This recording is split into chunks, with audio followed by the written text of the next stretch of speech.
In this lesson, we will examine the duties of the ICAO member states. You will recall that the aims of the Convention on International Aviation, and thus the aims of the ICAO, are to ensure the safety, regularity and efficiency of international civil aviation operations. Therefore, the primary duty of each member state is to achieve these aims.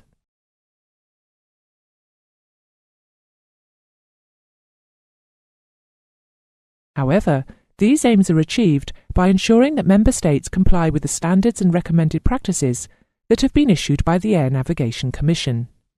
For completeness, we will define what is meant by a standard and a recommended practice. A standard is anything which is considered necessary for the safe regularity of international aviation, and to which contracting states will conform, whereas a recommended practice is anything which is considered desirable, as opposed to necessary, for the safe regularity of international aviation, and to which contracting states will endeavour to conform, as opposed to will conform to. The 18 annexes to the Convention contain the standards and recommended practices, and were established after the initial consultation with the contracting states. The standards are considered binding on the contracting states. However, if a state wishes to opt out of any particular standard, it may do so, as long as it informs ICAO, who in turn will publish the non-adherence as a difference. This difference must also be published by the opt-out state in its own Aeronautical Information Publication, or AIP.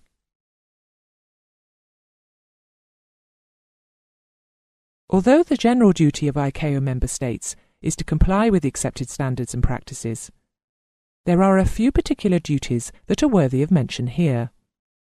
You will recall that some of the original aims of the ICAO were to also further the aims of free trade, and expedite the movement of international travellers. States have remained free to impose their own controls on these aspects of air operations. But the ICAO has laid down some governing principles that contracting states should adopt when establishing international airports. These measures are designed to help expedite and encourage civil aviation.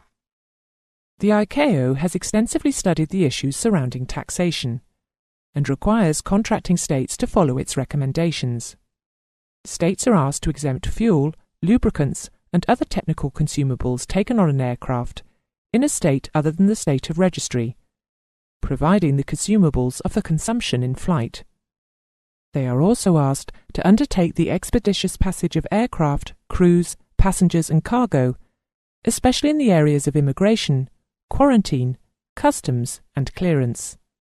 Within the areas of custom duty and excise charges, the Convention also asks states to reduce or eliminate the taxation of profit or income from air transport enterprises. Annex 9 of the Convention requires states to implement procedures that allows for expeditious handling of goods and cargo intended for import or onward transmission. The establishment of free zones is encouraged. Arriving aircraft departing or crossing the territory of another state will be admitted temporarily free of duty.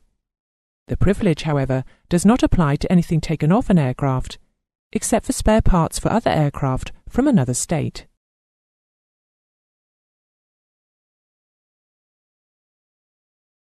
There are a few more duties of the ICAO member states that need to be mentioned here.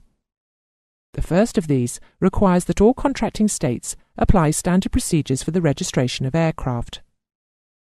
All aircraft are required to be registered, and the standard identifies the format of registration marks and the nationality symbols, including where they are to be displayed on aircraft.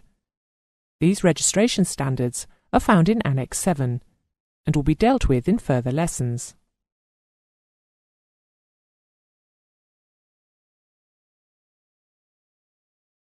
Similarly, with aircraft registration, states are also duty-bound to ensure that all registered aircraft are airworthy and are issued with a certificate of airworthiness. Annex 8 of the Convention deals with the airworthiness of aircraft. Again, you will study this in a later lesson. In the same manner that aircraft are fit to fly, member states must ensure that aircrew have had the training and are issued with standard licenses. Annex 1 of the Convention deals with personnel and licensing, including flight crew, air traffic controllers, and aircraft engineers.